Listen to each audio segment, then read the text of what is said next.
You can't save me." She shook, but the mafia boss burned a city just to keep her safe. The rain in Harborview did not wash things clean.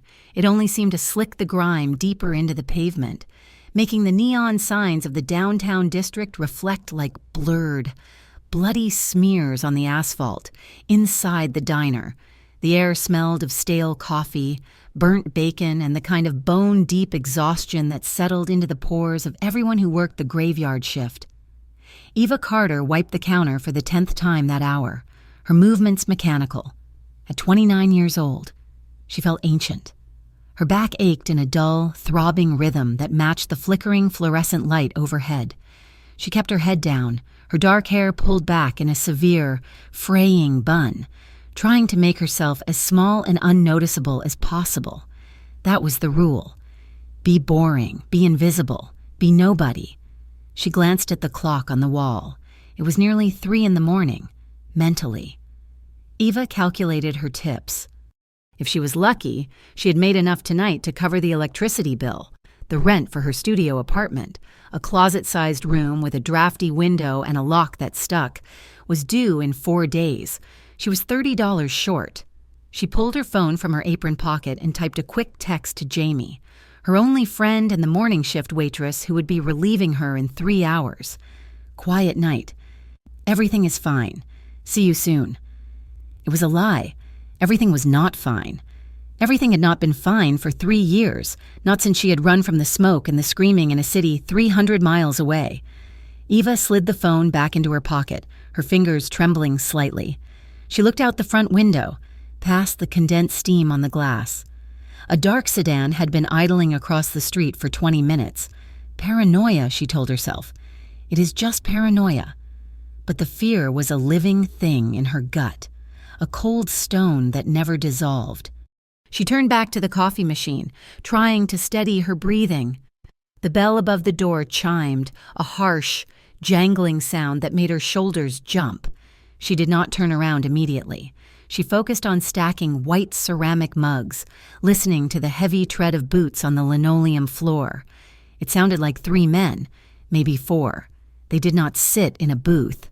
They kept walking, past the counter, straight toward her station near the kitchen swing doors. Eva turned, forcing a customer service smile onto her face. The smile died instantly. 3 men stood on the other side of the counter. They were wet from the rain, their leather jackets creaking as they moved. They did not look like locals. They had the hard, weathered look of men who spent their lives breaking things. But it was the man in the middle who made the blood drain from Eva's face. He had a tattoo creeping up the side of his neck, partially hidden by his collar, a jagged, black geometric shape. The mark of the Kovac syndicate. The man smiled, revealing a gold-capped tooth. It was not a friendly smile. It was the look of a predator spotting a rabbit that had forgotten to run. "We found you," the man said. His accent was thick, Eastern European, clipping the edges of his words. Eva took a step back, her hip bumping against the metal prep table. She gripped a dirty rag like a shield. "I think you have the wrong person," she said. Her voice was thin, barely a whisper. "I am just a waitress." The man chuckled, a low, wet sound. He reached across the counter, his hand moving with terrifying speed, and grabbed her wrist. His grip was like a vice, fingers digging into her skin hard enough to bruise. "Do not play games, little accountant," he hissed. "Kovac wants his loose ends tied up. You have been running a long time." Eva tried to yank her arm back, but he was too strong. The other 2 men flanked him, blocking her exit to the kitchen. Panic, bright and blinding, exploded behind her eyes. They were going to drag her out the back door. They were going to put her in a trunk. And then the pain would start. "Please," Eva gasped, her free hand clawing uselessly at his glove. "Let me go. There are cameras here. We do not care about cameras," the man sneered. He yanked her forward, pulling her chest against the cold Formica counter. "You are coming with us. Now." The diner was empty save for an elderly man asleep in the far booth, but even if he woke up, he could not help her. Eva opened her mouth to scream, but the air seized in her throat. This was it. The past had finally caught up. Then the front door chimed again. It was not a hesitant sound. The door swung open with confidence, admitting a gust of cold, wet wind. The Kovac men did not turn immediately, focused as they were on their prey, but the atmosphere in the room shifted instantly. The air grew heavy, charged with a sudden, suffocating pressure. "Gentlemen." A deep voice resonated from the entrance. It was calm, smooth, and utterly devoid of fear. "I believe you are in the wrong establishment." The man holding Eva's wrist stiffened.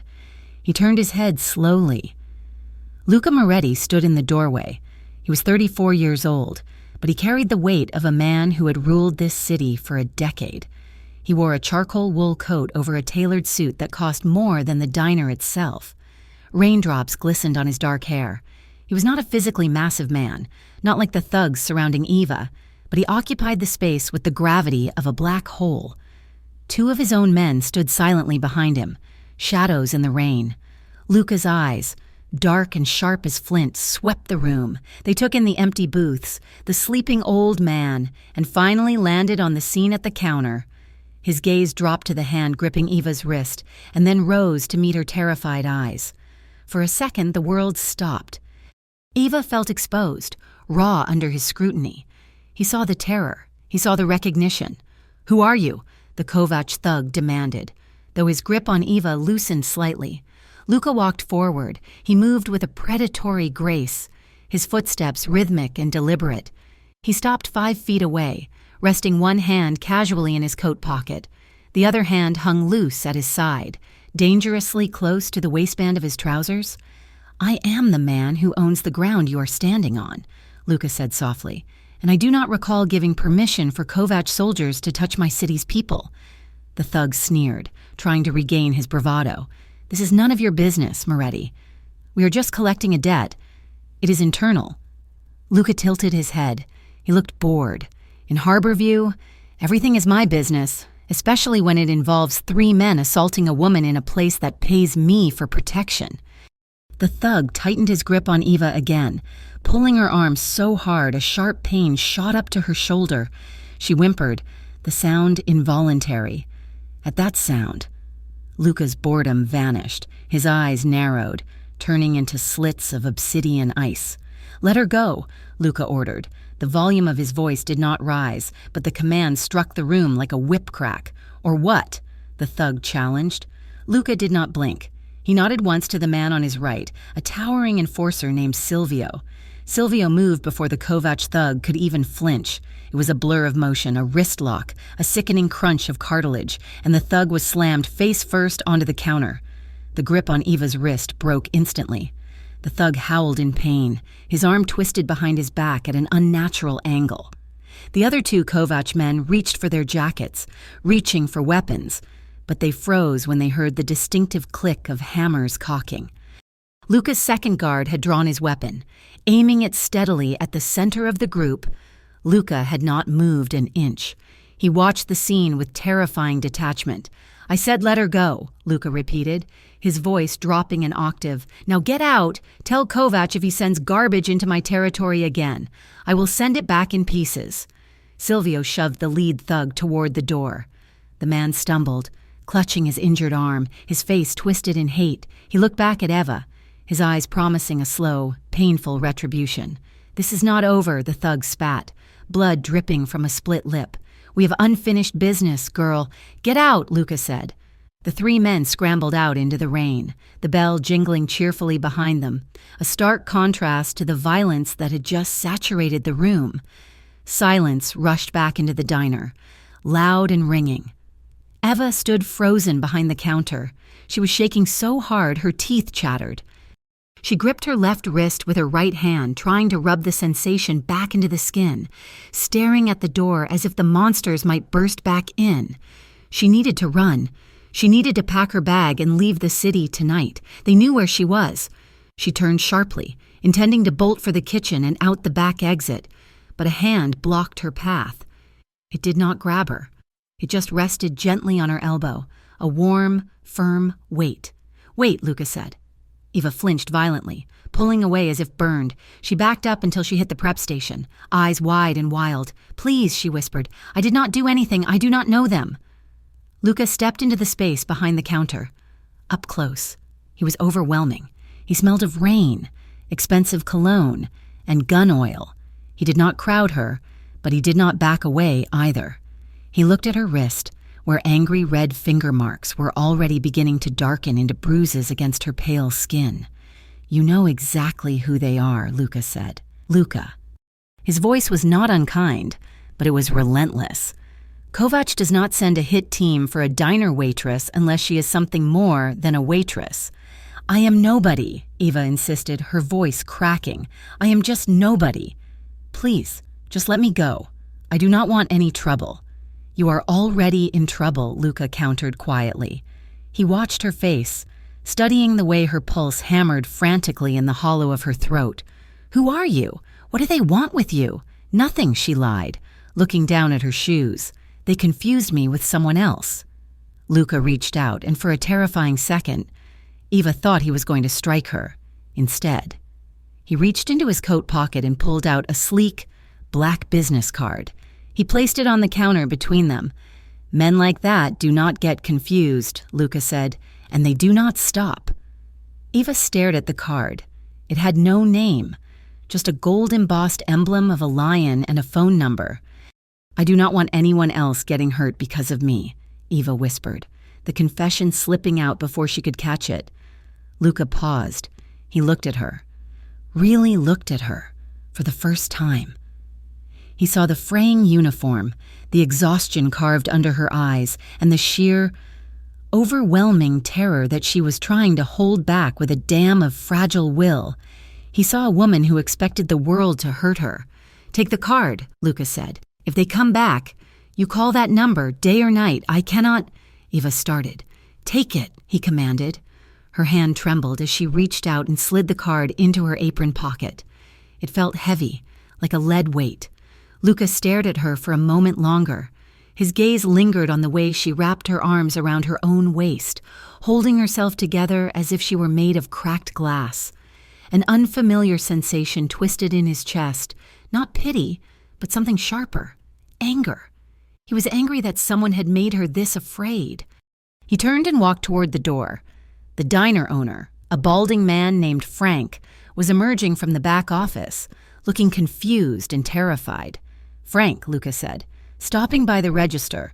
"Mr. Moretti," Frank stammered. "I heard shouting." "Upgrade your cameras," Luca said, placing a thick envelope of cash on the counter, the payment he had come to collect, or perhaps a payment he was making, he did not clarify, "and put a steel bolt on that back door. The Moretti family is taking a special interest in this establishment from now on." Frank blinked, looking from the cash to Luca. Special interest? Why? Luca glanced back at Eva, who was still standing by the coffee machines, looking like a ghost haunting her own life. "Because I do not like my coffee with a side of intimidation," Luca said. He pushed the door open and walked out into the storm. Inside the back of his armored SUV, the silence was absolute.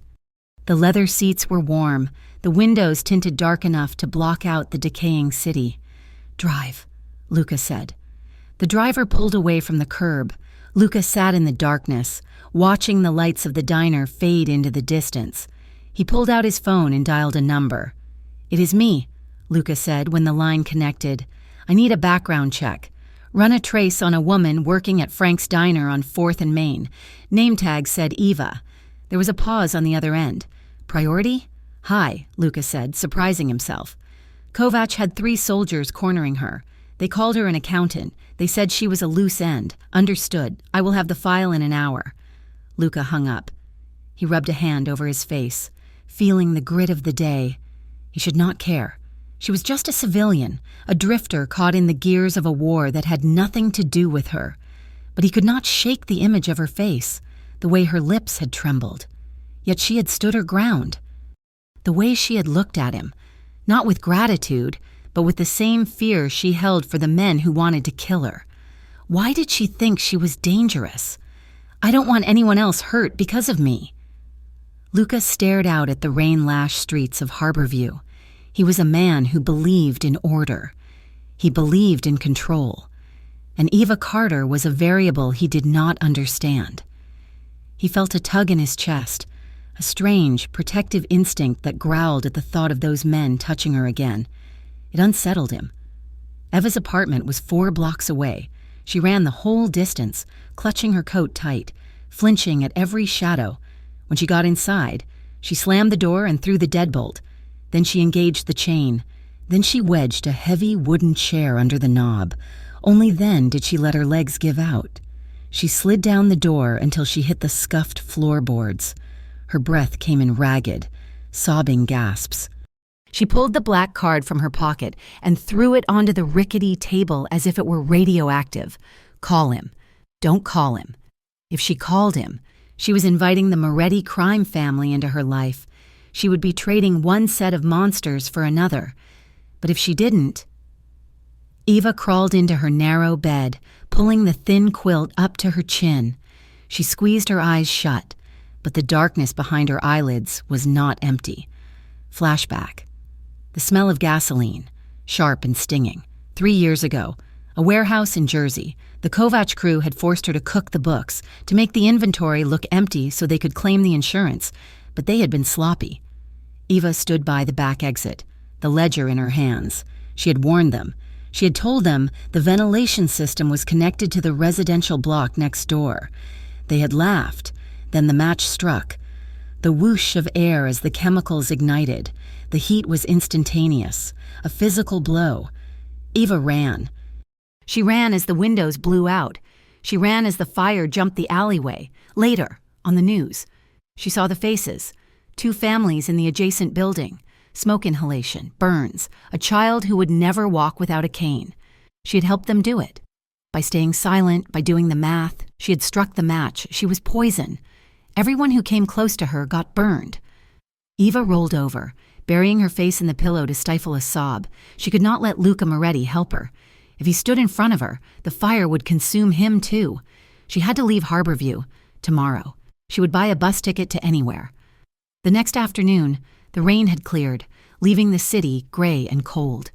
Eva walked quickly down the sidewalk, 2 plastic grocery bags digging into her hands. She had spent her last $40 on canned food and water for the journey. She kept her head down, wearing a hooded sweatshirt, moving fast. The hairs on the back of her neck stood up. She stopped. The street was relatively busy with afternoon traffic, but she felt eyes on her. She glanced at the reflection in a shop window. A black sedan was creeping along the curb, moving at walking pace. Eva's heart hammered against her ribs. She turned a corner, walking faster. The car turned too. She broke into a jog. The car accelerated. Ahead of her, the sidewalk narrowed near a construction site. A figure stepped out from behind a stack of plywood. It was the thug from the diner, the one with the broken arm. His arm was in a sling now, bound tight against his chest, but his other hand gripped a telescopic steel baton. He flicked his wrist, and the metal expanded with a sharp snick. Going somewhere. Little bird? He grinned. His face was swollen and purple from the impact with the counter. Eva dropped her grocery bags. Cans of soup rolled across the concrete. She spun around to run back the way she came, but the black sedan had pulled up onto the curb, blocking her retreat. The driver's door opened. She was trapped. "We are going to have a long talk," the thug with the baton said, stepping closer. "And then I am going to break every bone in your hand, one by one." Eva backed up until her spine hit the brick wall of the building. She looked around for a weapon, a rock, anything. There was nothing. "I told you," she said, her voice shaking but loud. "Leave me alone." The thug raised the baton. Tires screeched, a sound like tearing metal. A massive, matte black SUV roared around the corner, hopping the curb and slamming to a halt between Eva and the thug. The sheer size of the vehicle forced the thug to jump back to avoid being crushed. The doors flew open before the wheels stopped moving. 2 men in tactical gear spilled out of the rear, weapons raised. "Drop it!" one screamed. The thug hesitated. He looked at the guns, then at the baton. He dropped the metal rod. It clattered loudly on the sidewalk. The driver's door of the SUV opened. Luca Moretti stepped out. He looked different in the daylight, sharper, colder. He wore a long black coat with the collar turned up against the wind. He did not look at the thug. He walked straight through the line of fire, ignoring the weapons, ignoring the danger, until he stood directly in front of Ava. His eyes were burning with a dark, terrifying intensity. He looked furious. Eva pressed herself against the brick wall, her chest heaving. Luca stopped inches from her. He reached out, his hand hovering near her face, checking her for injuries without touching her. When he saw she was unharmed, his jaw tightened. He leaned in, his voice a low growl that vibrated in her bones. "I told you to call me," Luca said. Eva looked up at him. The relief that washed over her was so powerful it made her knees weak, but it was instantly followed by a wave of crushing panic. He was here. He was involved. The fire was already spreading. She stammered. "Get in the car," Luca ordered, leaving no room for argument, but... Luca turned his head, looking at the Kovac thug who was now on his knees with a gun pressed to the back of his head. "Put him in the trunk," Luca said to his men. He turned back to Eva, and for a split second, the anger in his eyes softened into something desperate. "You are not disappearing on me. Eva, not now. Get in the car." Eva looked at the open door of the SUV, then at the man standing before her like a fortress wall. She realized with a sinking heart that she had no choice. She was not running anymore. She was being taken. She stepped toward the car, and Luca was right behind her, his body shielding hers from the street, from the thug, from the world. The heavy door of the SUV slammed shut, sealing out the damp gray afternoon and the noise of the Harborview streets. Inside, the air was still and smelled faintly of leather and high-end antiseptic. Luca Moretti did not sit on the opposite side of the bench seat. He sat right beside Eva, his large frame taking up enough space that his thigh brushed against hers whenever the vehicle turned. Eva scrambled backward until her spine hit the door handle, her chest heaving, through the tinted rear window. She caught a glimpse of Luca's men shoving the Kovac soldier into the trunk of a trailing sedan. The brutality of it, the efficiency, made her stomach turn. "You are making a mistake," Eva gasped, her voice trembling with a mixture of rage and terror. "You have no idea what you just started." Luca stared straight ahead, his profile sharp and unyielding against the passing city lights. "I know exactly what I started," he said calmly. "I started the end of it." Eva shook her head, her hands gripping the fabric of her jeans until her knuckles turned white. "You do not understand. They will not stop.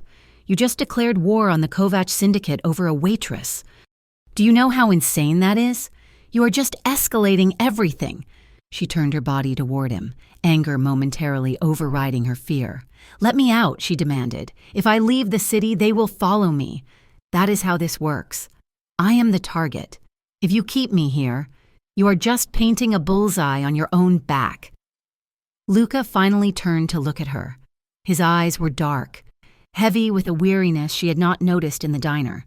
He looked at her not as a nuisance, but as a problem he intended to solve with mathematical precision. "You are already marked." "Ava," he said, his voice low and devoid of the aggression she expected.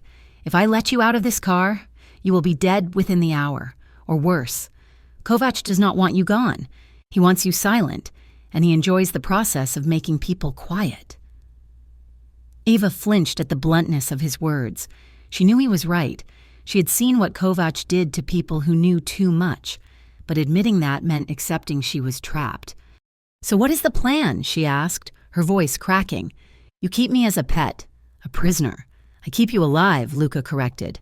"The safest place in this city is wherever I am standing." The car swerved slightly to avoid a pothole, throwing Eva's shoulder against Luca's arm. She felt the muscle beneath his coat. Hard as stone, he did not move away. For a second.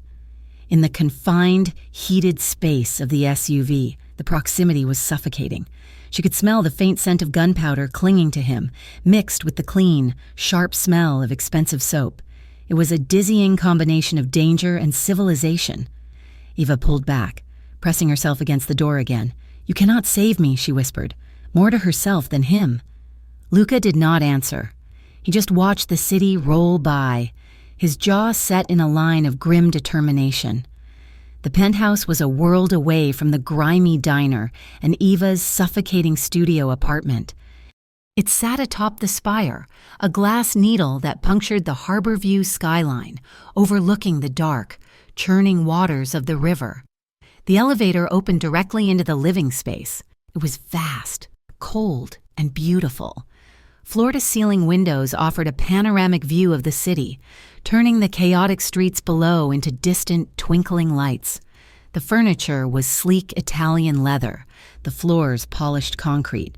It felt less like a home and more like a fortress designed by an architect who hated clutter. Eva stepped out of the elevator, hugging her arms around herself. She felt small and dirty in her worn hoodie and jeans, a smudge of grease on a pristine canvas. Luca walked past her, tossing his keys onto a marble island in the kitchen. He began unbuttoning his coat, his movements precise and practiced. "Here are the rules," he said, his voice echoing slightly in the large space. "You stay here. You do not leave this floor. The elevator requires a biometric scan to descend. The windows are bulletproof. The terrace is monitored by thermal cameras."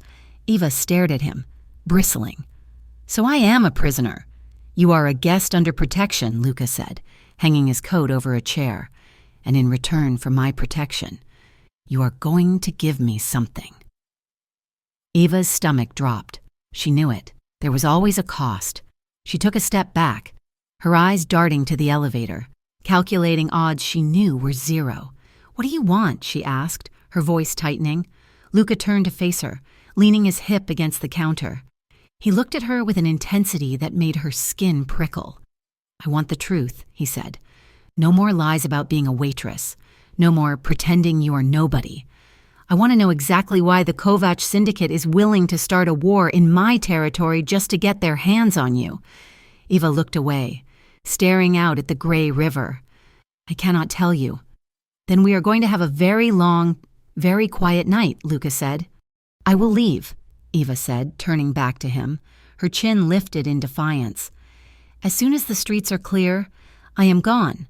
I do not need your charity." Luca walked toward her. He stopped 3 feet away, close enough that she had to crane her neck to look him in the eye. "There are no clear streets for you anymore, Eva," he said softly. "Not until we finish this." 2 hours later, night had fully fallen over Harborview. The city looked deceptive from this height, peaceful, almost magical, a grid of amber and white lights. Eva sat on a bar stool at the kitchen island, staring at her hands. Luca was moving around the kitchen. It was a strange domestic scene that felt completely at odds with the violence of the afternoon. He was making tea. He placed a steaming mug in front of her. "Peppermint," he said. "It helps with the nerves."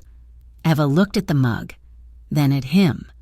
He had rolled up the sleeves of his dress shirt, revealing forearms that were corded with muscle and dusted with dark hair. On his left wrist, a heavy silver watch gleamed under the recessed lighting. "Thank you," she murmured. Wrapping both hands around the ceramic, she squeezed it tight, using the heat to ground herself, to remind her body that she was here, now, and not back in that warehouse 3 years ago. Luca poured a glass of water for himself and leaned against the counter opposite her. "You have good hands," he observed quietly. Eva blinked, surprised. "What?" "You do not have the hands of a waitress," Luca said. "You have calluses on your fingers, but not from carrying trays, from typing, from writing, and you are constantly calculating. I can see it in your eyes. You are counting exits, counting seconds, counting odds." Eva took a sip of the tea to hide her expression. "It is a habit. It is a survival mechanism," Luca corrected. A siren wailed in the distance, rising up from the streets below. Eva flinched, her shoulders jerking up toward her ears, the tea sloshing dangerously near the rim of the mug. Her breath hitched, a sharp intake of air that sounded loud in the quiet room. Luca moved. He did not lunge, but he closed the distance between them in 2 long strides.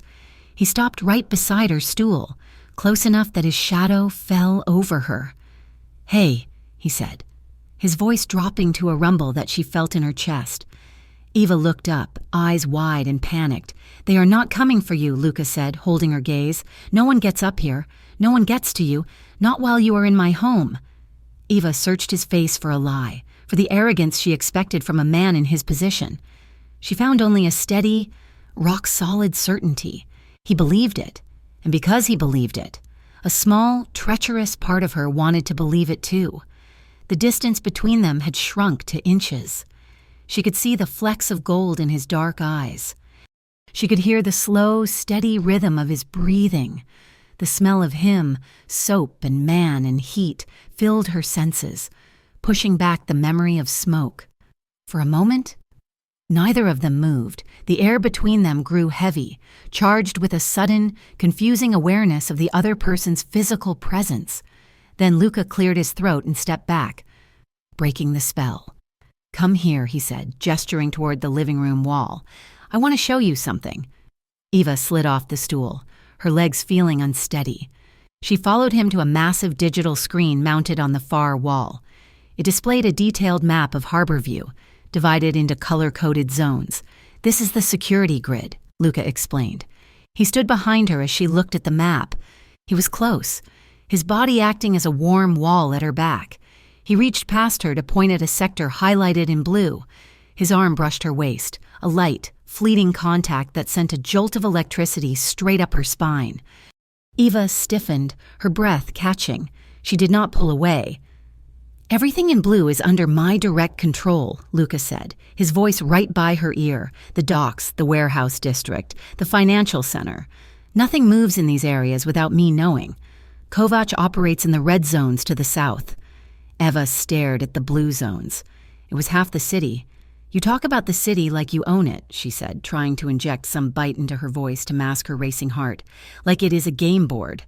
Luca lowered his hand, but he did not step back. He turned his head, looking down at her profile. "It is not a game," he said. "It is a responsibility.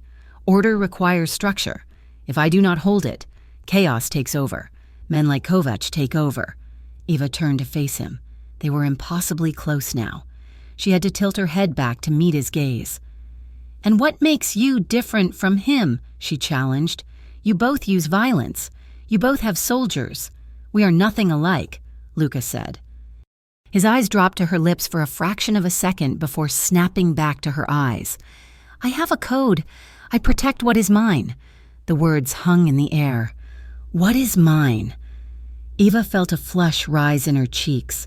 The desire that sparked between them was sudden and sharp, a physical pull that terrified her more than the Kovac hit squad. She saw the hunger in his eyes, restrained but undeniable. He wanted to touch her, and God help her, she wanted to lean into him. She stepped back abruptly, her heart hammering against her ribs like a trapped bird. "I am tired," she said breathlessly. "I need to sit down." Luca watched her retreat to the sofa, his expression unreadable. He turned back to the map, his jaw clenching as he stared at the red zones. Later that night, Luca sat in his office, the glow of monitors illuminating his face. His tech specialist had come through. The file on Eva Carter was open on the screen. Her real name was Elena Vane. Former scholarship student, mathematics prodigy, 3 years ago. She had been working as a bookkeeper for a logistics firm in Jersey, a firm that turned out to be a front for the Kovac syndicate. Luca read the report, his stomach tightening. She had been coerced, forced to alter records, forced to write code that hid trafficking profits, and then, the fire. The report detailed a warehouse fire staged for insurance fraud. It was supposed to be empty. It was not. 2 families in the adjacent tenement had been hospitalized. 1 woman died. Eva had fled the next day. She had mailed a drive full of encrypted evidence to a federal agent. 2 weeks later, that agent was found dead in a car accident that was anything but accidental. Luca leaned back in his chair, rubbing his eyes. It all made sense now. The guilt, the fear. She did not just think she was a victim. She thought she was an accomplice. She believed she was toxic, that her attempts to do the right thing only got good people killed. She thinks she deserves this, Luca whispered to the empty room. The storm returned after midnight. Lightning flashed over the river, followed by a crack of thunder that shook the glass walls of the penthouse. Suddenly, the lights flickered. The power grid in the city wavered, plunging the penthouse into total darkness for 10 seconds before the backup generators kicked in. In the guest room, Eva woke up screaming. The darkness was not just darkness to her. It was smoke. It was the suffocating blackness of the warehouse. She scrambled out of bed, gasping for air, her lungs burning with phantom heat. She needed out. She needed to breathe. She stumbled through the unfamiliar room, crashing into a side table, and tore open the glass door leading to the terrace. The wind hit her like a physical blow, cold and wet. She stumbled to the railing, gripping the cold metal, gulping down the air. She was shaking so violently her teeth rattled. "Eva!" The voice came from behind her. She spun around, wild-eyed. Luca stood in the open doorway. He was barefoot, wearing only dark lounge pants and a white t-shirt. He saw her standing in the rain, shivering in her thin, oversized shirt, her face pale as the moon. He did not ask if she was okay. He knew she was not. He stepped out into the rain, unbuttoning the heavy wool coat he had grabbed on his way out. He walked up to her and draped it over her shoulders. The coat was heavy, warm, and smelled of him. Eva clutched the lapels, pulling it tight, but the shivering did not stop. "It was dark," she whispered, her voice jagged. "It was so dark." Luca moved behind her. He did not touch her skin, but he pressed his chest against her back, using his body to shield her from the wind. He placed his hands on the railing on either side of her, effectively boxing her in, creating a sanctuary of warmth. "The lights are back on," Luca murmured, his mouth close to her ear. "The generators kicked in. Look, the city is still there." Eva looked out at the skyline. The lights were indeed back, steady and bright. "I cannot do this," she sobbed softly. "I cannot be here. I am poison. Luca, everywhere I go, things burn." "You are not poison," Luca said firmly. "You are a survivor." Eva turned in his arms. She did not step away. She looked up at him, the rain plastering her hair to her forehead. In the dim light from the city, she saw him clearly for the first time. She saw the faint, jagged scar running along his jawline. She saw the shadows under his eyes. She saw a man who was just as tired as she was, a man who carried the weight of 1,000 bad decisions, most of which he had made to keep other people safe. Without thinking, she lifted a hand. She wanted to touch that scar. She wanted to know if he was as hard as he seemed, or if he broke too. Her fingers hovered inches from his face. She hesitated, fear warring with a sudden, overwhelming tenderness. Luca did not pull away. He watched her hand, his eyes darkening, slowly, gently. He reached up and wrapped his fingers around her wrist. He did not push her hand away. He guided it. He pressed her palm against his cheek, letting her fingers trace the line of the scar. His skin was rough with stubble, hot to the touch. Eva's breath hitched. The contact was electric. It was more intimate than a kiss. Luca turned his face slightly into her palm, his eyes closing for a brief second. His thumb began to stroke the sensitive skin on the inside of her wrist, right over her pulse point. He could feel her heart racing, skipping beats. For a moment, the rain did not exist. The war did not exist. There was only the heat of his skin and the rough pad of his thumb against her wrist. They leaned in, drawn together by a magnetic force that defied logic. Their faces were inches apart. Eva could feel his breath on her lips. She wanted him. The realization terrified her. She pulled her hand back as if she had touched a hot stove. She stepped back, hitting the railing. "Men like you," she whispered, her voice trembling. "Do not save women like me without a price." Luca opened his eyes. The vulnerability vanished, replaced by a look of intense, frustrated longing. He swallowed hard, the muscles in his throat working. "The only price is the truth." "Eva," he said roughly, "tell me what happened. Tell me why you run." Eva looked at him, cornered. She looked at the man who had burned a path through 3 armed soldiers to get to her. She looked at the man who was currently shielding her from the storm with his own body. She broke. It was a setup. She began, her voice barely audible over the wind. "I was the bookkeeper. They made me cook the books. They made me hide the inventory." Luca did not speak. He just listened, his gaze fixed on her face.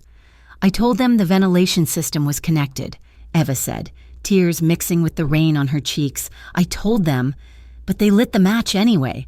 The fire moved so fast, I heard them screaming. The families next door. I heard the children screaming, "Luca!" And I ran. I just ran.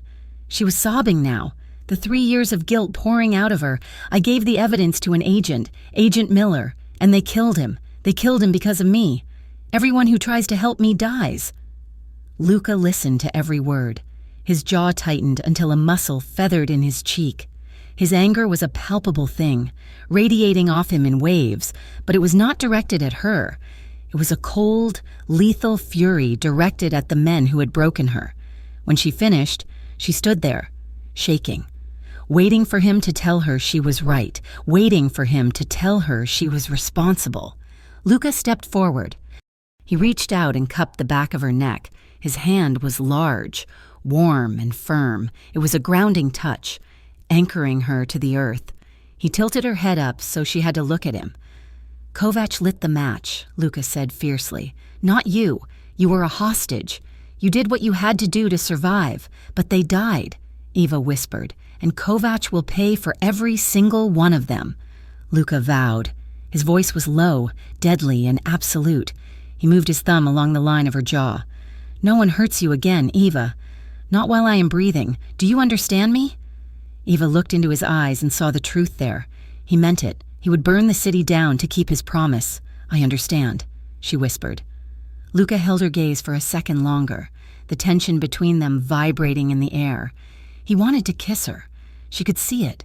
She could feel it in the way his hand tightened slightly on her neck. But he did not. He respected the line he had drawn. "Go inside," he said gently. "Get some sleep."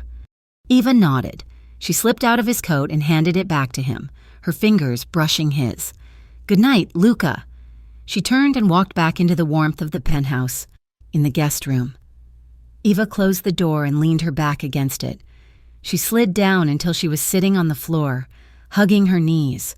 She could still feel the imprint of his hand on her neck. Her skin burned where he had touched her. She closed her eyes and let out a shaky breath. She hated herself for it, but in the center of her fear, there was a new feeling.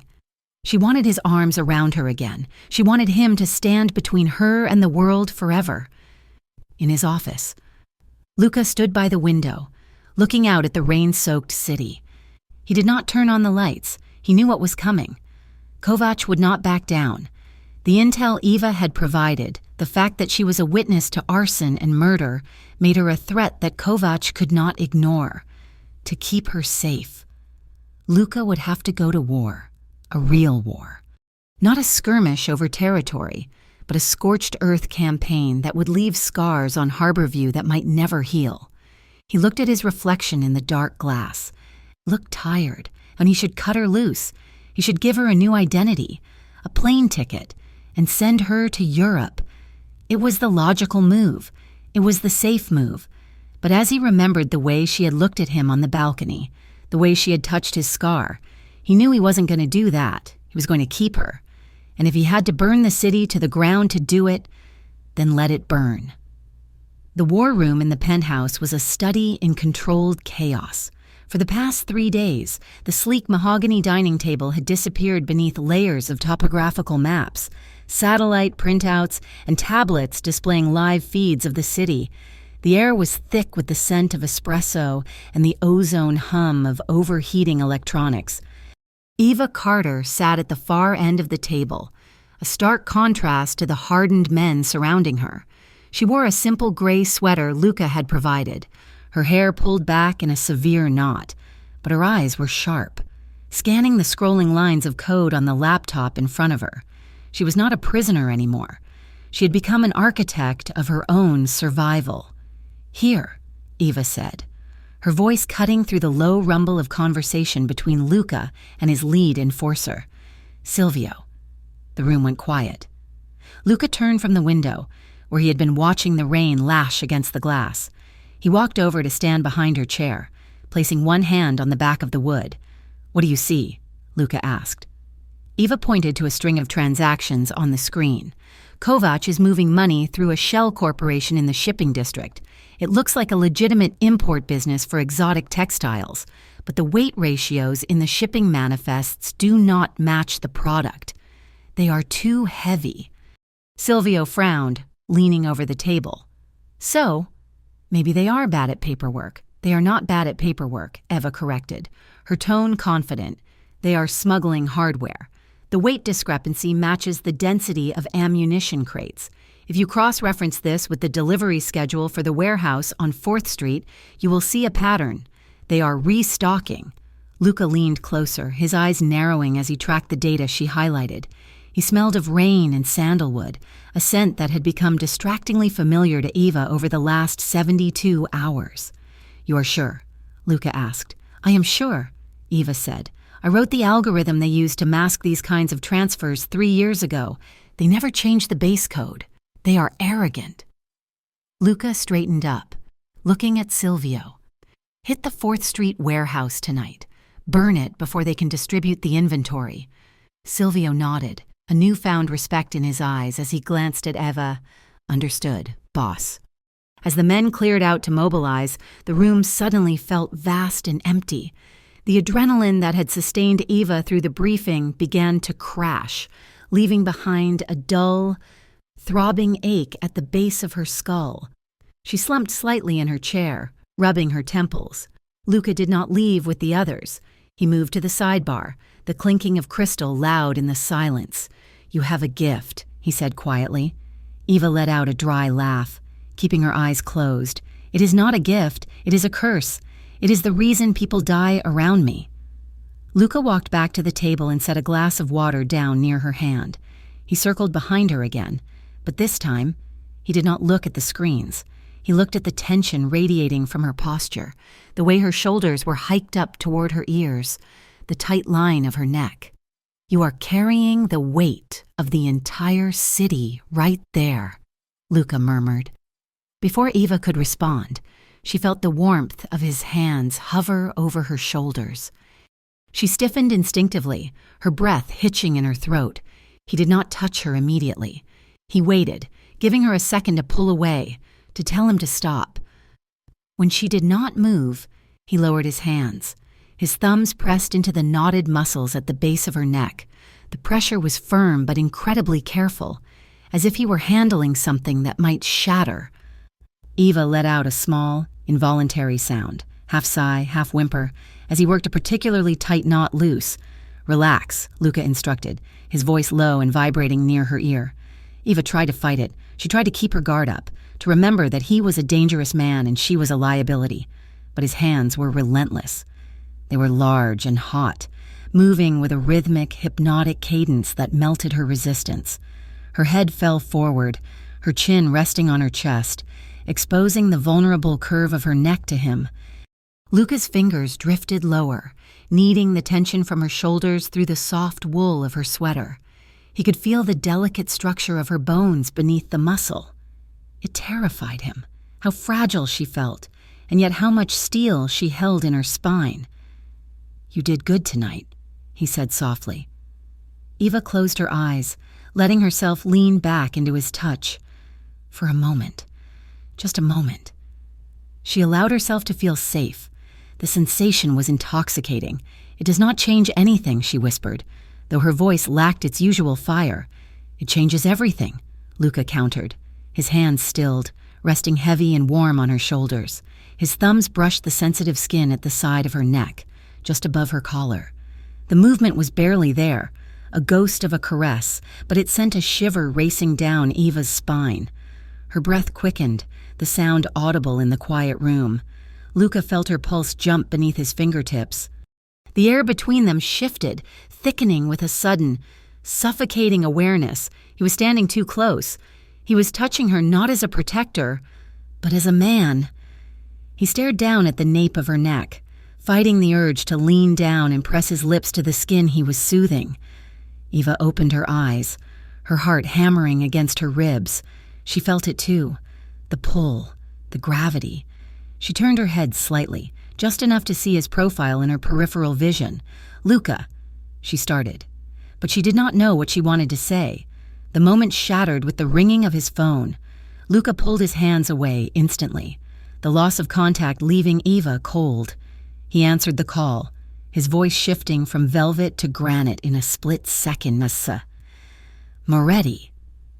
He listened for 10 seconds, his expression hardening into a mask of pure fury. "When?" he demanded. "Is the perimeter compromised?" He listened again, then hung up. He did not look at the map anymore. He looked at Eva. "We have to go," he said. "What happened?" Eva asked. Standing up, her legs feeling unsteady. "Kovac hit the Onyx Club," Luka said, moving toward the hallway to grab his coat. "Drive-by. Automatic weapons. They shot up the facade and the line of people waiting to get in." Eva covered her mouth with her hand. "Oh, God. Was anyone hurt?" "3 civilians wounded. One of my doormen is critical." He stopped, turning to face her. "There is more. They dumped a car on the sidewalk in front of this building 2 minutes ago. It is riddled with bullets." Eva felt the blood drain from her face. And there was a message painted on the windshield," Luka said, his voice grim. "Hand her over and this stops." Eva swayed, gripping the edge of the table for support. Nausea rolled in her stomach. Acid and hot. It was her fault. The people at the club, the doorman, they were bleeding because she was breathing. "I have to surrender," she whispered. "Luka, I have to go down there." "You are not going anywhere but with me," Luka snapped, grabbing her arm as she made a move toward the door. "Do you think they will stop if you surrender? They will kill you, and then they will burn the city anyway, just to show they can." He pulled her toward the private elevator. "Pack a bag. You have 3 minutes. We are burning the location. This place is no longer secure." The ride to the safe house was a blur of rain-slicked streets and tension so thick it was hard to breathe. They were in the back of an unmarked sedan, sandwiched between 2 escort vehicles. The windows were tinted black, sealing them into a capsule of darkness. Eva sat pressed against the door, staring at her hands. Every time the car hit a bump, she was thrown slightly toward Luka. The space was too small. Their knees brushed with every turn. Phones chimed incessantly in the front seat, reports of skirmishes, police movements, fire crews responding to the club. The city was waking up, and it was angry. Eva flinched at a particularly loud siren passing by. Without a word, Luka reached across the seat. He did not grab her hand, he just placed his hand on the leather seat between them, palm up, inches from her thigh. It was an offer, an anchor. Eva looked at his hand. It was the same hand that had soothed her pain an hour ago. Tentatively. She shifted her own hand until her pinky finger brushed against his. He did not close his fingers around hers, but he did not pull away. The contact was minute, barely physical, but it screamed of connection. "Why?" she whispered into the dark. "Why are you doing this? You could end this tonight if you gave me to them." Luka did not look at her. He watched the rearview mirror, his eyes scanning for threats. "I do not trade lives, Eva, and I do not let monsters dictate my choices. It is a bad business decision," she said, her voice cracking. Luka turned his hand over, covering hers completely. His grip was warm and solid. "I am not a businessman tonight," he said. The safe house was on the industrial edge of Harborview, a converted loft in a defunct textile factory. It was a fortress of red brick and iron, stark and cold compared to the glass luxury of the penthouse. By the time they arrived, the storm had turned violent.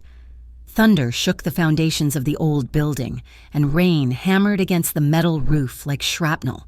Luka's men secured the perimeter downstairs, leaving Luka and Eva alone in the main living space. It was a vast, open room with exposed beams and a single worn leather couch facing a blocked-off fireplace. The lights flickered once, twice, and then died. Eva gasped, the sound sharp in the sudden silence. The darkness was absolute. "Stay where you are." Luka's voice came from the void, calm and steady. She heard the scratch of a match. A small flame flared to life, illuminating Luka's face. He moved around the room, lighting a series of thick emergency candles he had pulled from a supply crate. The golden light cast long, dancing shadows against the brick walls, softening the harsh industrial edges of the room. He came over to the couch where Eva sat, rigid with anxiety. He sat down next to her, close, but not touching. "Talk to me," Luka said. "You are vibrating." "I can't breathe," Eva admitted, pressing a hand to her chest. "I feel like the walls are closing in. I feel like I am back in the warehouse." She turned to him. her eyes wide and glassy in the candlelight. "You cannot save me, Luca," she said, the words spilling out in a rush. "I wreck everything. Look at your city. It is bleeding because of me. My friend Jamie. If they find out I know her, everyone I touch gets hurt. It is a curse." Luca's jaw clenched. He turned his body fully toward her, his knee bumping hers. "It is not a curse," he said roughly. "It is war. And in war, things break. But I am the reason." Eva cried. "No," Luca said. His voice dropped, becoming intimate and raw. "You want to know about curses? When I was 22, my brother Matteo was shot in a drive-by. It was over a dispute about territory. He was 17. He was just walking home from school." Eva stopped breathing. She stared at him, seeing the pain that usually hid behind his stoic mask ripple across his face. "I was the one who told him to walk that route," Luca continued, his gaze fixed on a flickering candle flame. "I thought it was safe. I thought I had everything under control. I held him while he bled out on the pavement. I could not save him. Luca," Eva whispered, "I built this empire," Luca said, looking back at her, his eyes burning with intensity. "I took the throne. I organized the families. I set the rules. No trafficking, no kids, no loose ends. I did it so that the chaos that took Matteo would never happen again. I control the chaos. Eva, that is my life." He leaned closer, his voice fierce. "So do not tell me I cannot save you. I decide who I can save, and I decided on you." The confession hung in the air between them, heavy and electric. He had peeled back his armor, showing her the wound that drove him. He wasn't a king protecting a prize. He was a man trying to prevent another tragedy. Eva felt her heart crack open. The fear that had defined her for 3 years began to recede, replaced by something warmer, more dangerous. She reached out, her hand trembling. She placed her palm flat against his chest, right over his heart. She could feel it thudding beneath the crisp cotton of his shirt. Strong, steady, alive. "You are going to get yourself killed," she whispered. Luca covered her hand with his own, pressing it harder against his chest. His eyes darkened, the pupils blowing wide until they were pools of black ink. "Then I die trying," he said. The air in the room seemed to vanish. The candlelight flickered, casting shadows across his face that emphasized the sharp angles of his cheekbones and the fullness of his mouth. Luca moved his hand from her chest to her face. He cupped her cheek, his thumb tracing the line of her cheekbone with agonizing slowness. His skin was rough, his touch reverent. He searched her eyes, looking for panic, looking for a no. Eva did not pull away. She leaned into his palm, her breath hitching. She looked at his mouth, then back up to his eyes. "Luca," she breathed. He leaned in slowly, giving her every second to stop him. When she didn't, he closed the final inch. His lips were soft at first, a question rather than a demand. It was a tentative brush of warmth against warmth. Eva let out a small sigh, her lips parting slightly. That sound was the spark. Luca groaned low in his throat and deepened the kiss. It wasn't gentle anymore. It was starving. His hand slid from her cheek to the back of her neck, tangling in her hair, tilting her head back to deepen the angle. Eva's hands bunched in his shirt, pulling him closer. The taste of him, mint and scotch and man, overwhelmed her senses. The fear was gone, incinerated by the heat radiating from his body. She shifted, needing to be closer. Without thinking, she moved her legs, climbing onto his lap, straddling his waist. Luca's hands dropped to her hips, gripping her firmly, holding her steady. He wasn't rough, but the strength in his fingers was undeniable. He held her like she was the most precious, fragile thing in the world. Even as he devoured her mouth, the kiss grew urgent, messy, tongues met, breaths mingled in harsh gasps. Eva pressed her body against his chest, feeling the hard wall of his muscles, the rapid beat of his heart matching hers.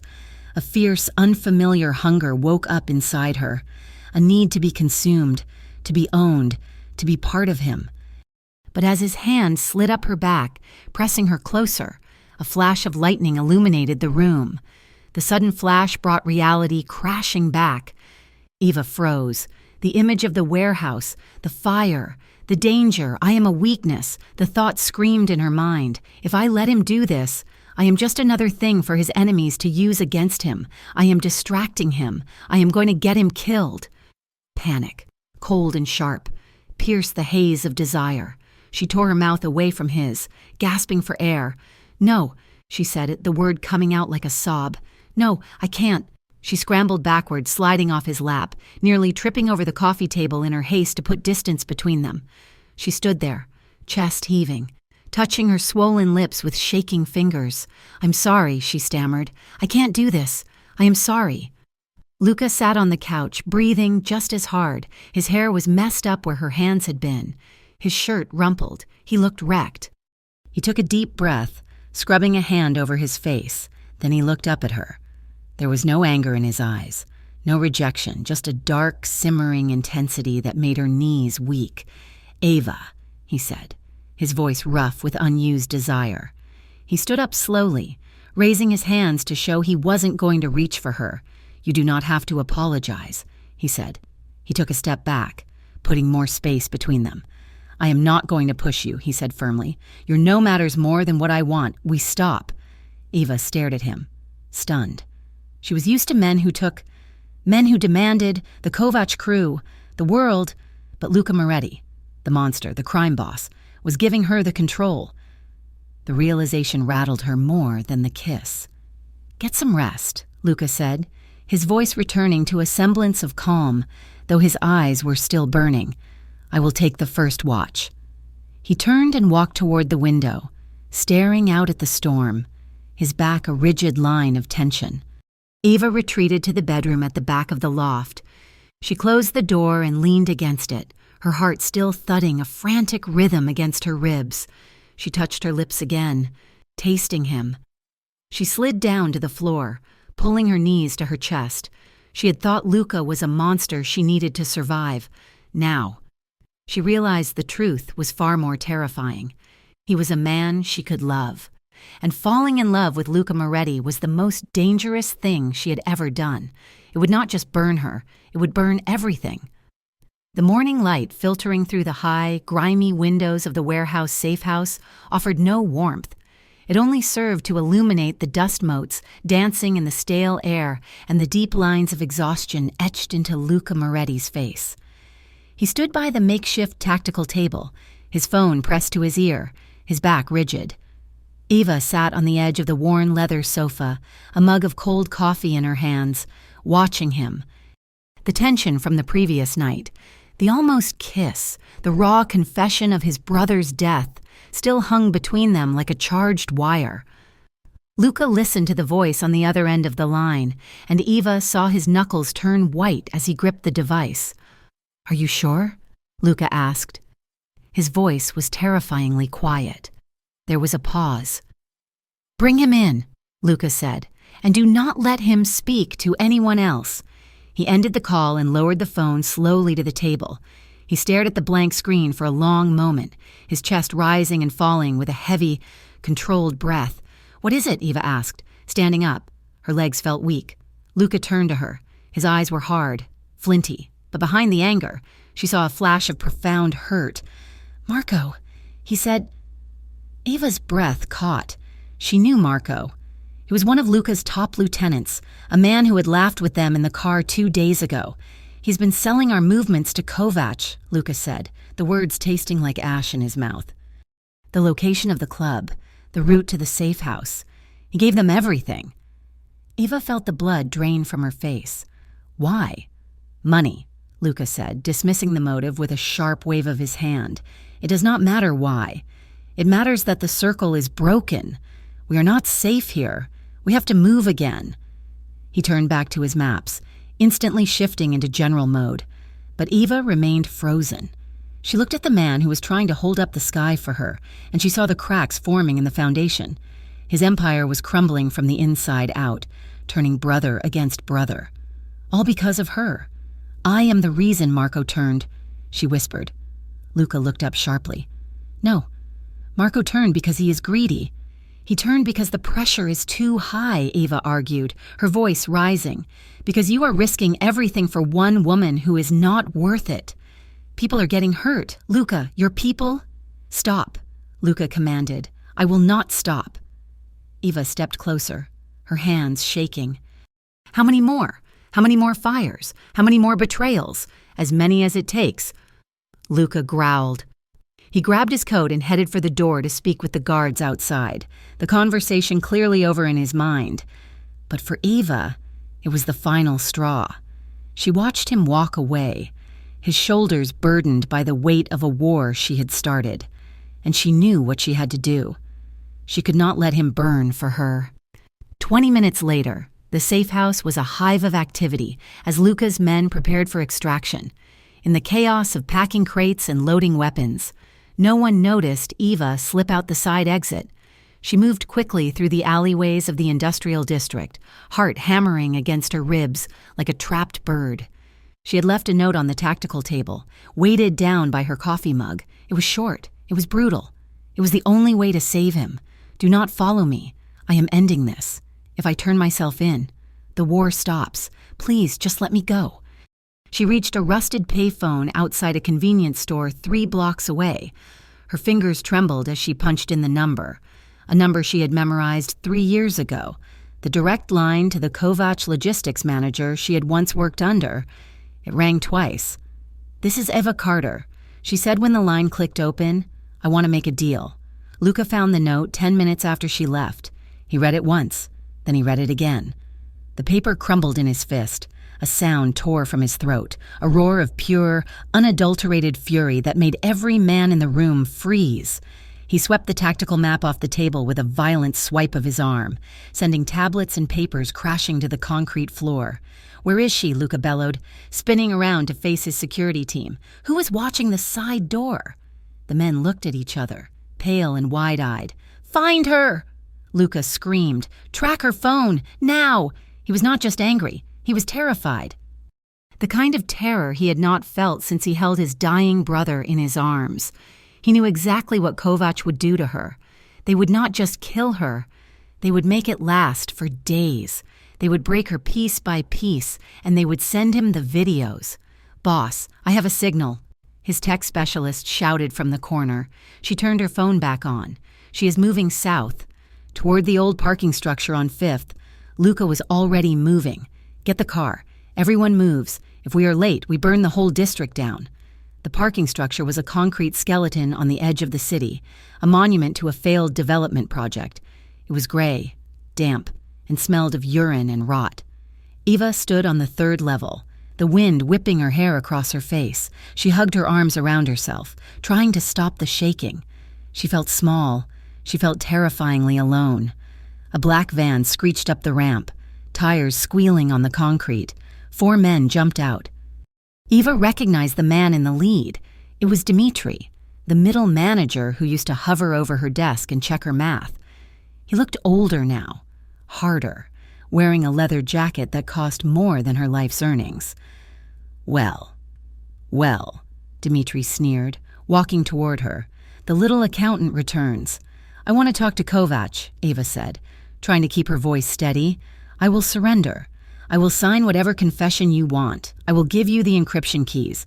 But the attacks on Moretti stop. That is the deal. Dmitri laughed. It was a cold, dry sound that echoed off the concrete pillars. You think you are in a position to make deals? He asked, shaking his head. You are not a player. Eva, you are a loose end, and Kovac does not negotiate with loose ends. He signaled to the men behind him. Grab her. Eva took a step back. Wait, I have information. You have nothing. Dmitri spat. You are just an example now. An example of what happens when you steal from the family. The men lunged. Eva turned to run, panic seizing her legs, but she was not fast enough. A rough hand grabbed the back of her jacket. Jerking her backward, she screamed as she was slammed into a concrete pillar, her shoulder taking the brunt of the impact. Pain exploded down her arm. She kicked out, connecting with a shin, but the man just grunted and tightened his grip, twisting her arm behind her back until she cried out, "Put her in the van," Dmitri ordered, lighting a cigarette. "We will have some fun before we kill her." No! Ava screamed, struggling uselessly against the crushing weight of her captor. Let me go! The sound of an engine roaring up the ramp cut through her scream. A massive SUV drifted around the corner, sideways, smoke pouring from its tires. It did not slow down. It accelerated straight toward the group. Dmitri dived out of the way. The man holding Eva froze for a split second. The SUV slammed into the parked van, the metal crunching with a deafening impact. Doors flew open. Luca Moretti emerged from the driver's seat. He did not look like a businessman. He looked like a demon. His coat was gone, his dress shirt unbuttoned at the collar, a heavy pistol in his hand. "Get away from her!" Luca roared. Gunfire erupted. The sound was deafening in the enclosed space. Bullets sparked off the concrete beams, sending chips of stone flying like shrapnel. Eva dropped to the ground, covering her head as chaos unleashed around her. She saw Luca moving through the smoke, firing with terrifying precision. He was not taking cover. He was advancing. He was coming for her. The man who had been holding her pulled a knife, dragging Eva up by her hair to use as a shield. Luca saw it. His eyes went black. He dropped his gun. He charged. He hit the man with the force of a freight train, tackling him away from Eva. They hit the ground hard, rolling over broken glass and debris. Luca was on top of him instantly, his fists raining down with a brutality that made Eva look away. It was over in seconds. Luca stood up, breathing hard, his knuckles bloody. The other Kovac men were down or fleeing, chased by Luca's soldiers who had arrived in the second car. Luca turned to Eva. She was huddled against the pillar, clutching her bruised shoulder, her face streaked with tears and grime. He fell to his knees in front of her. His hands hovered over her face, shaking violently. He checked her eyes, her neck, her arms, touching her everywhere to make sure she was whole. "Eva," he choked out. "Eva." He grabbed her face between his hands, forcing her to look at him. His skin was hot, damp with sweat. "What were you thinking?" he yelled, his voice cracking. "You could have been killed. Do you have any idea what they would have done to you? I wanted it to stop." Eva sobbed, the adrenaline crashing into hysteria. "I just wanted it to stop. Luca." A groan from nearby cut through the moment. Eva looked past Luca. One of his young soldiers, a boy named Leo who couldn't have been more than 20, was lying on the ground, clutching his thigh. Blood was pooling dark and fast on the gray concrete.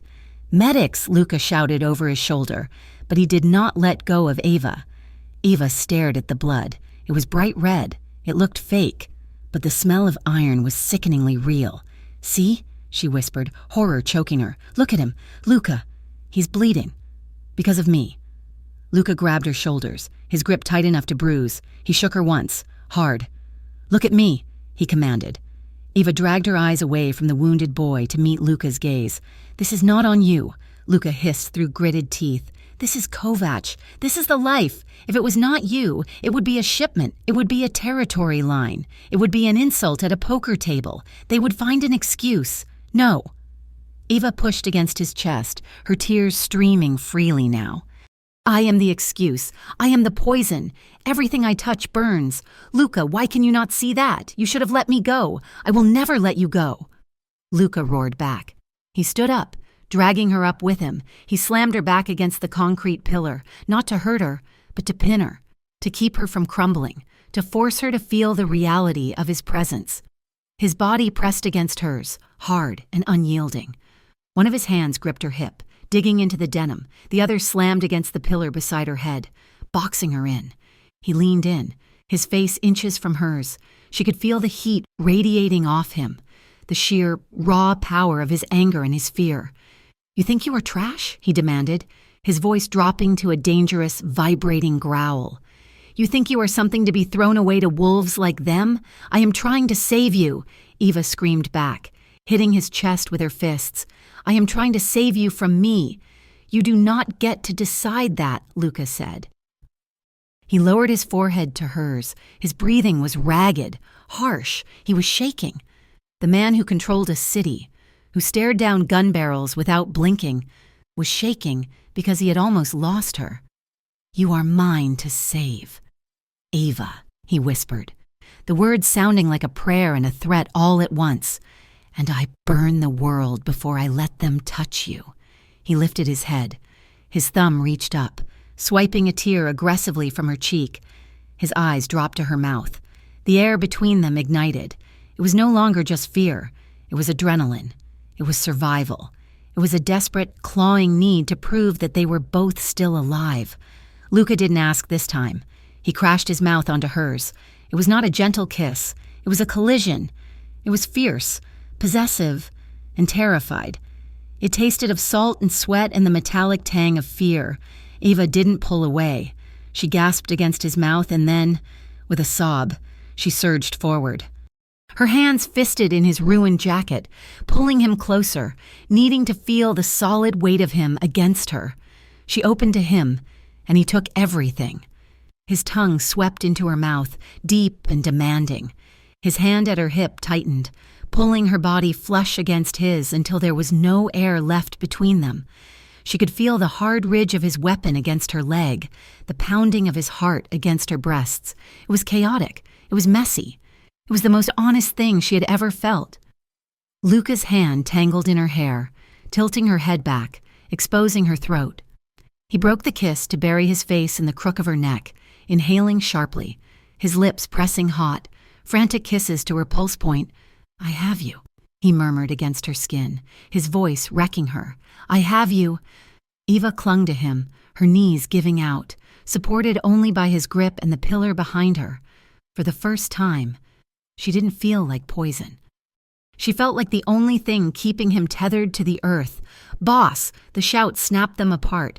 Luca pulled back, his chest heaving, his eyes blown wide and black. He looked at her swollen lips, at the flush on her neck, and for a second, he looked like he wanted to kill the man who had interrupted them. He took a deep breath, stepping back and erecting his walls again, though his hands lingered on her arms for a second too long. He turned. His second-in-command was standing there, looking uncomfortable. "Leo is stable," the man said, "but we need to move. The police are 5 minutes out." Luca nodded. He looked back at Eva. He reached out and took her hand. His grip was iron. "We are going home," he said. The return to the penthouse was silent, but the silence had changed. It was no longer filled with secrets. It was filled with a heavy, inevitable weight. Night had fallen by the time they walked into the main room. The city outside the glass walls glittered, indifferent to the violence that had just occurred in its shadow. Luca did not go to the shower to wash off the blood. He walked straight to the massive map of Harborview on the wall. He stood there for a long time, staring at the blue zones, his zones. Eva stood in the doorway, hugging a blanket around her shoulders. She watched him. She saw the set of his shoulders, the way his hand kept balling into a fist at his side. "Luca?" she asked softly. He didn't turn around. "They used my mercy against me," he said quietly. "I kept the peace. I kept the violence contained, and they thought it made me weak." He picked up a red marker from the tray. He uncapped it. He drew a thick red line through the warehouse district. Then he drew another line through the docks. Then another through the financial hub where his own money laundering operations ran. "What are you doing?" Eva asked, walking closer, dread coiling in her stomach. "I am changing the game," Luca said. He turned to face her. He looked calm now, terrifyingly calm. "Kovac wants a war? I will not give him a war. I will give him a funeral." He pointed to the map. "Tonight. We hit the warehouses. Tomorrow, the docks. I am going to burn every asset I have that they can use. I am going to collapse the criminal economy of this city."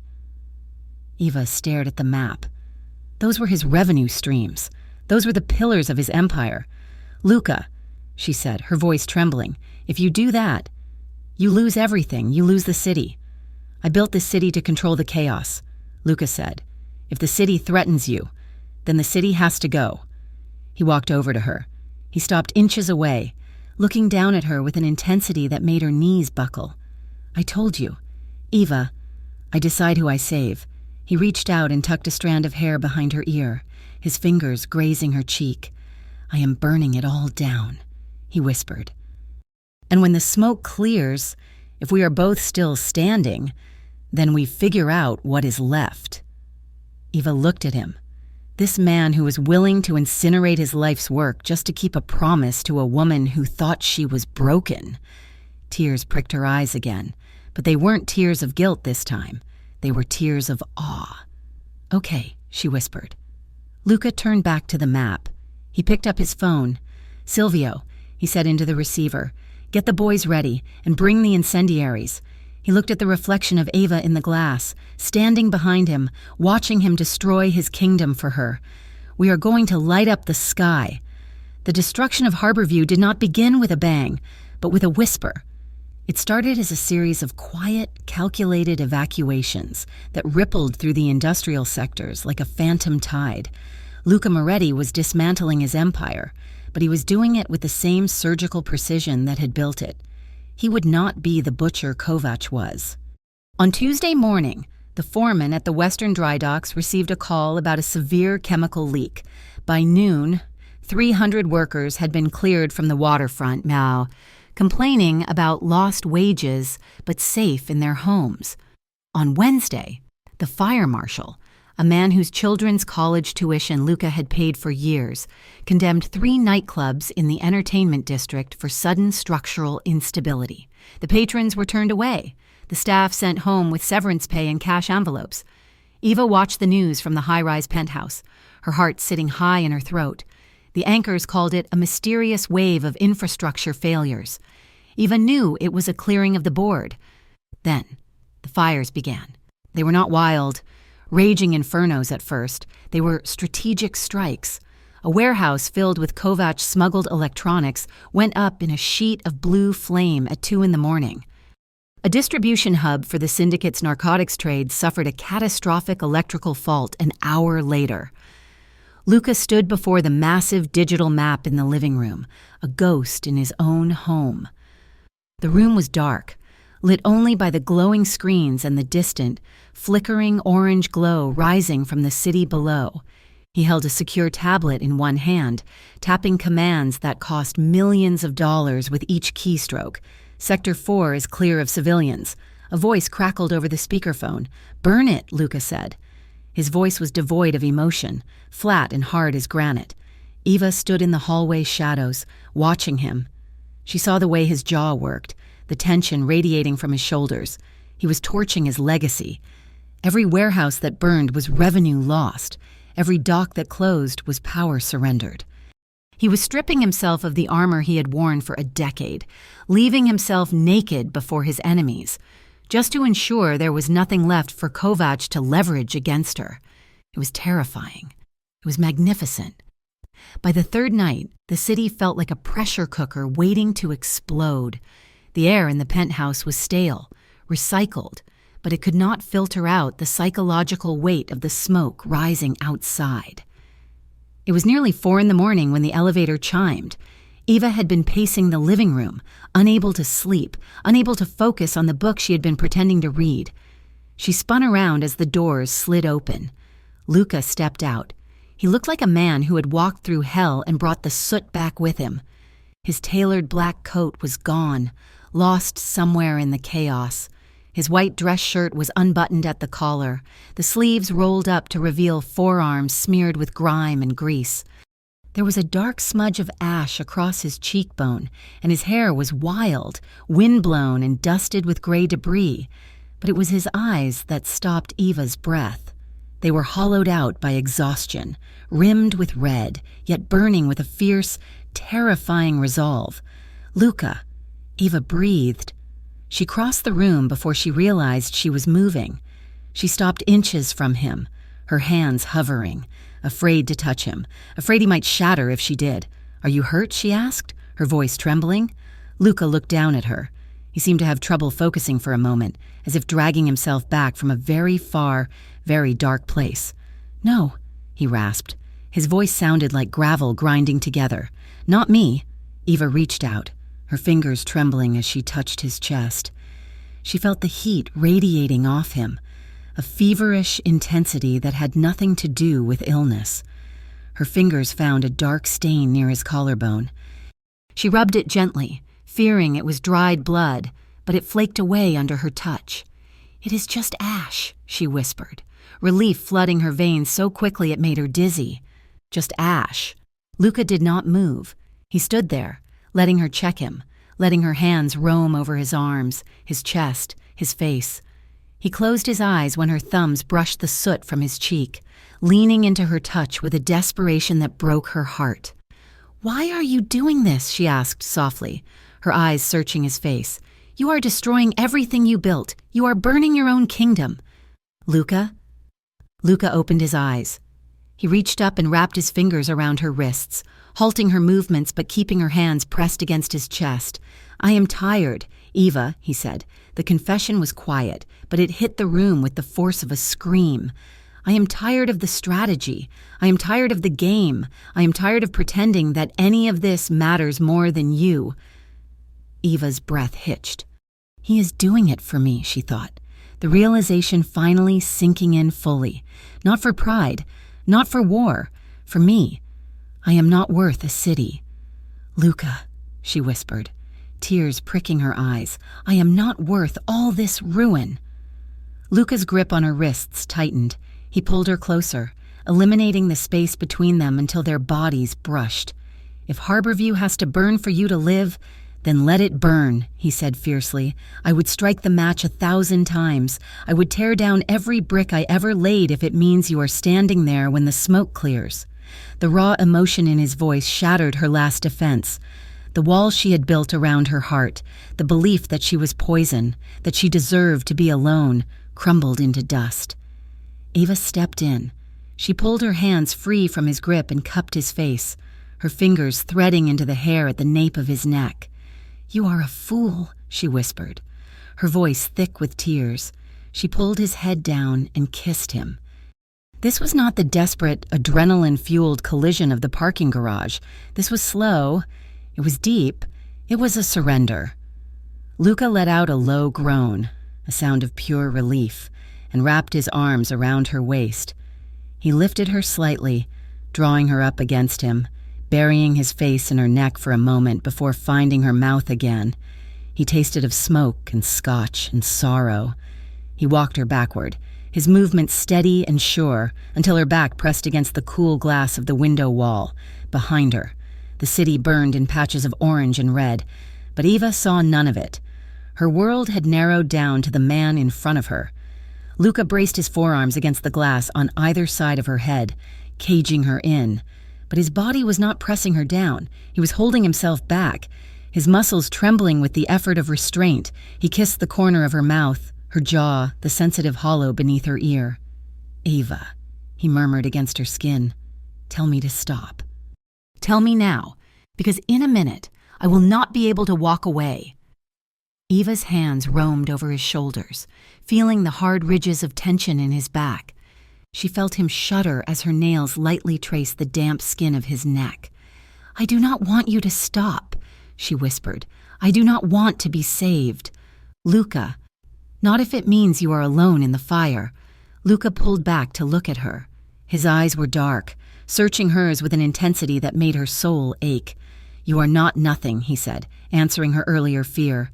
"You are everything. Bricks and money are dust. You are the only real thing I have found in 10 years. He kissed her again, and this time, the restraint snapped. The heat between them flared, consuming the oxygen in the room. His hand slid down to her waist, pulling her hips flush against his. Eva gasped, her body arching into him, an instinctive, ancient response to his proximity. They moved toward the bedroom in a haze of shared need. There was no fumbling, no awkwardness. It felt like gravity. Inside the darkened room, the only light came from the distant fires reflecting off the ceiling.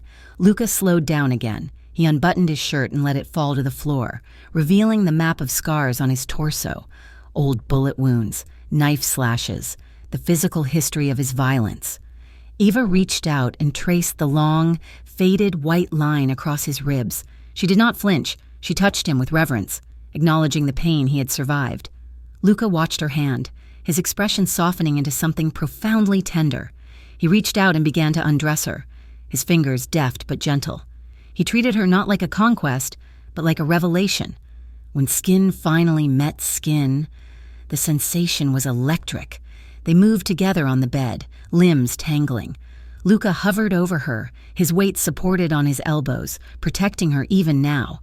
He paused, his eyes locking onto hers, a silent question, a check-in. "Are you okay?" Eva nodded, reaching up to pull him down. Yes. The act was passionate, fueled by the danger outside and the months of simmering tension, but it was grounded in a deep, abiding tenderness. Every touch was a reassurance, his hand cradling the back of her head, her lips pressing soft kisses to his shoulder. He moved with a slow, powerful rhythm, and Eva met him, her hands clutching his back, anchoring him to her. It was a conversation without words, a promise made in the dark. We are in this together. No matter what burns, we do not burn alone. When the crest came, it was a release of everything, the fear, the guilt, the years of running. Eva clung to him, burying her face in his neck, and felt him shudder against her, his strength finally breaking into vulnerability in her arms. Afterward, the silence in the room was heavy and sweet. They lay tangled in the high thread count sheets, a cocoon of warmth against the cold world. Eva rested her cheek on Luca's bare shoulder, listening to his heart rate slowly return to normal. His arm was draped over her, his hand idly tracing abstract patterns on her bare back, his fingers warm and rough. "Luca?" Eva whispered into the dark. His voice was deep, laced with sleep and contentment.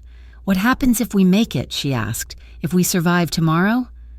Luca's hand stilled on her back for a moment, then resumed its gentle motion. "We leave," he said quietly. "Leave Harborview. Leave the life," he said. "There are accounts I have hidden. Clean money, enough for 2 lifetimes. We could go to the coast, somewhere north, where the ocean is cold and the towns are small."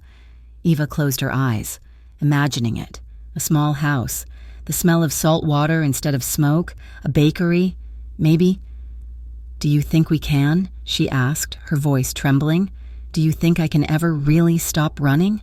She shifted, propping herself up on one elbow to look at him. "I still see the fire. Luca. When I close my eyes, I still hear them screaming. I am afraid that even if we go to the end of the world, I will still be poison. I will still be the girl who breaks things." Luca reached up and tucked a strand of hair behind her ear. His gaze was steady, clear in the shadows. "You did not break things. Eva, you survived them." He sat up slightly, the sheet falling to his waist, and cupped her face. "I am not trying to erase your past," he said. "I cannot do that. You will carry those scars forever, just like I carry mine." He took her hand and placed it on the old bullet wound on his side. "But the scars do not have to own you. I am giving you a future where the past is just a memory, not a cage." Eva looked at him, feeling a swell of love so powerful it terrified her. He was not offering her a fairy tale. He was offering her a reality she could live in. "Okay," she whispered, leaning down to kiss his forehead. "To the coast, to the coast," Luca promised. But the world outside did not care about promises. An hour later, Luca's burner phone buzzed on the nightstand. It was a harsh, jarring sound that sliced through the peace of the room. Luca sat up instantly, the softness vanishing from his face, replaced by the mask of the dawn. He grabbed the phone. "Speak," he answered. He listened for 30 seconds, his eyes narrowing. Eva sat up, pulling the sheet around her chest, the cold dread pooling in her stomach again. She watched him, knowing the moment of peace was over. Luca hung up.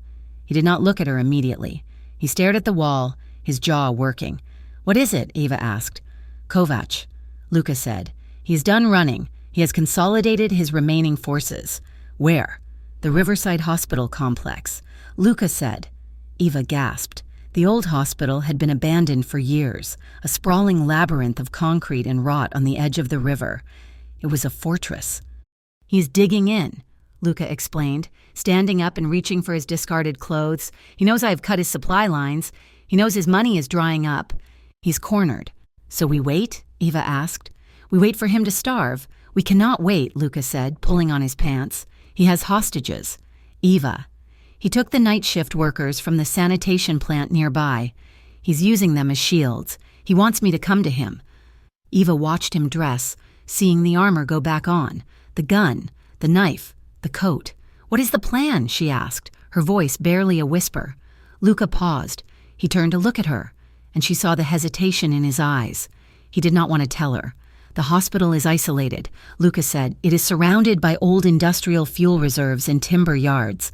No, Eva whispered, shaking her head. Luca, no. I cannot storm the building, he said. He has heavy machine guns in the lobby. If I send men in, they die. If I try to negotiate, the hostages die. So you are going to burn it, she said. I am going to burn the perimeter, Luca corrected. I am going to set a ring of fire around the complex. I will cut off his escape. I will force the oxygen out. I will smoke him out like a rat. And if the fire spreads? Eva asked, standing up, clutching the sheet. If the wind changes? That complex is full of chemicals. It is full of asbestos. If you light that fire, you could poison the river. You could kill the hostages before they ever get out. It is the only way to end this tonight, Luca said. He walked over to her. He did not touch her this time. He looked at her with a sad, grim finality. I have to end it. Eva, if Kovac survives tonight, he vanishes. And if he vanishes, you will never be safe. I will never be able to take you to the coast. He turned and walked toward the door. Luca! Eva called out. He stopped in the doorway. You said you control the chaos, she said, tears streaming down her face. This is not control. This is madness. It is war, Luca said. He walked out. Eva stood alone in the bedroom, the smell of their intimacy still lingering in the air, mixed now with the acrid scent of the burning city. She walked to the window. She looked toward the river. She could see the dark silhouette of the hospital complex against the skyline. She realized then that Luca was going to do exactly what he said. He was going to burn the world to save her. And she realized that if she did not stop him or find a way to change the outcome, there would be no coast. There would be no quiet mornings. There would only be ash. She dropped the sheet and began to scramble for her clothes. She could not stay here. She could not watch him become the monster he had spent his life fighting. She had to go to the river. The silence in the penthouse was heavier than the storm that had raged 2 nights ago. It was a vacuum, sucking the air out of the room, leaving only the low, static hum of the police scanners on the table. Harborview was holding its breath. Luca Moretti stood by the kitchen island, checking his weapon. The movement was rhythmic, almost meditative. He slid the magazine into place with a sharp metallic click that echoed off the glass walls. He wore a tactical vest over his black shirt, and his face was set in a mask of stone. He looked like a statue carved for a tomb. Eva stood in the doorway of the bedroom, watching him. Her heart hammered a frantic rhythm against her ribs, a drumbeat of pure dread. She looked at the digital map on the wall one last time. The Riverside district was glowing with red markers. The trap was set. The fire was ready. She walked toward him, her footsteps silent on the polished concrete. "Luca," she said. Her voice was steady, but it cost her everything to keep it that way. He did not look up immediately. He holstered the weapon at his hip and picked up a radio. "We move in 20 minutes, he said to the empty room, or perhaps to the ghost of the man he used to be. Eva reached out and placed her hand on his forearm. The muscle beneath the fabric was rock hard, coiled with tension. "You do not have to do this," she said. "There is still time to call it off. We can leave now. We can just go." Luca finally turned to her. His eyes were dark, devoid of the warmth she had seen in the bedroom hours ago. He was the Don again. He was the man who had burned a city to keep a promise. "If we leave now, Kovac survives," Luca said. "And if Kovac survives, he will hunt you. He will find us in the north. He will find us on the coast. I am not leaving a shadow behind me. Eva, I am burning the shadow away." Eva looked at him, feeling the tears prick her eyes. She saw the love driving him, but she also saw the madness. He was willing to level half a district, to risk innocent lives, to risk his own soul, just to make sure she never had to look over her shoulder again. "You cannot save me by burning the world," she whispered. Luca stepped closer. He reached up and cupped her face in his hands. His thumbs brushed her lower lip, a touch so gentle it made her want to weep. "I am not trying to save a saint, Eva," he said softly. "I am saving a woman who has already paid enough. You have paid for your survival in blood and guilt for 3 years. Tonight, I pay the bill." He lowered his head and kissed her. It was not a kiss of passion. It was a kiss of finality. It tasted of goodbye. It tasted of ashes and inevitability. He pressed his forehead against hers for 1 long second, breathing in her scent, memorizing the feeling of her skin against his. "Stay here," he commanded. "Do not look out the window. Do not turn on the news. Wait for the phone to ring." He pulled away, his hand lingering on her cheek until the last possible moment.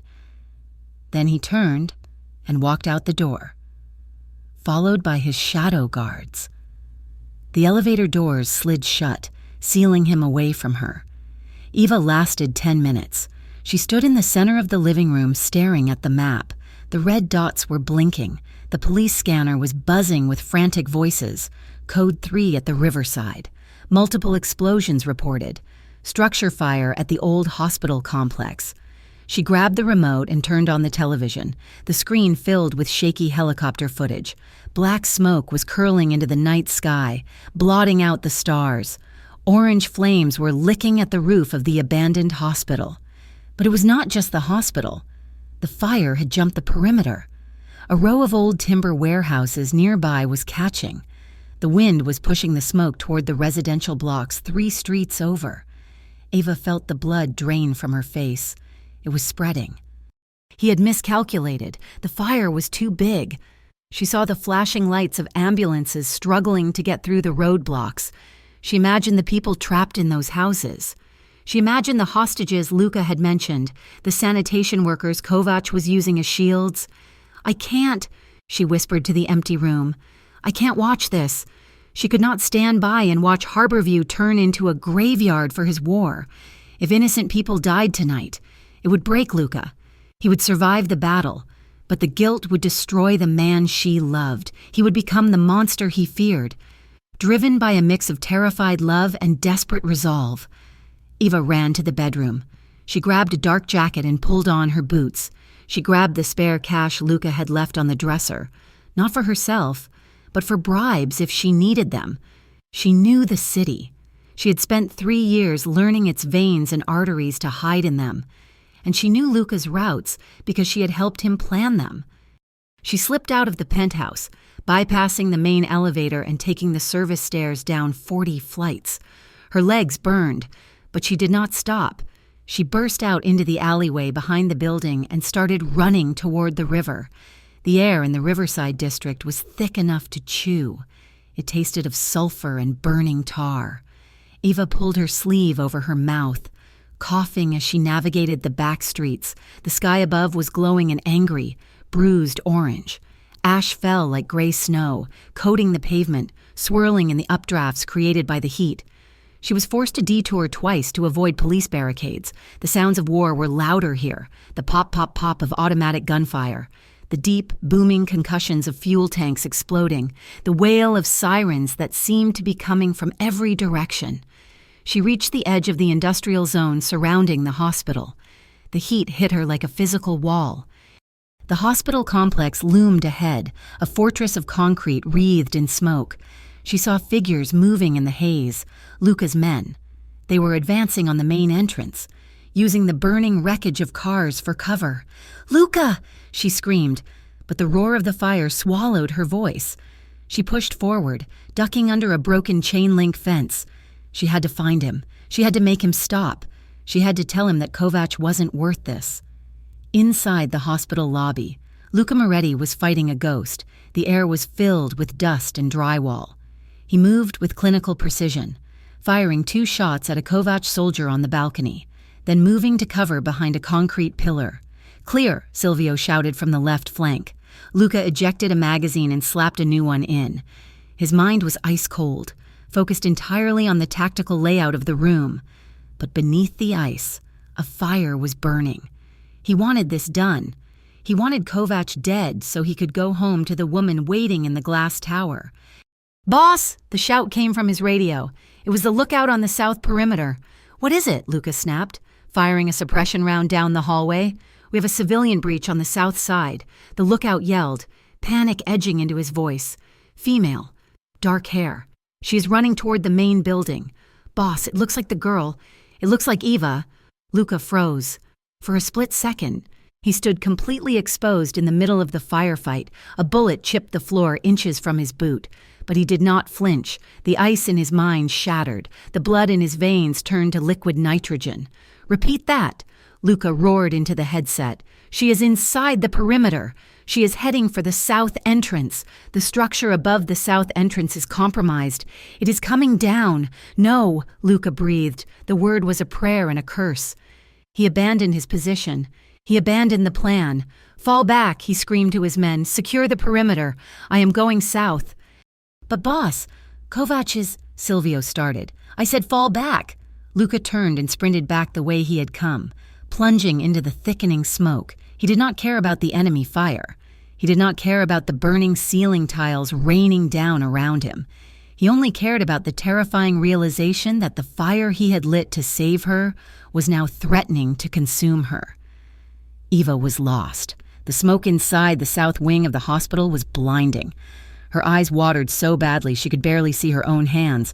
She stumbled over debris, coughing violently, her lungs burning with every breath. "Luca," she choked out. She heard a rumble above her.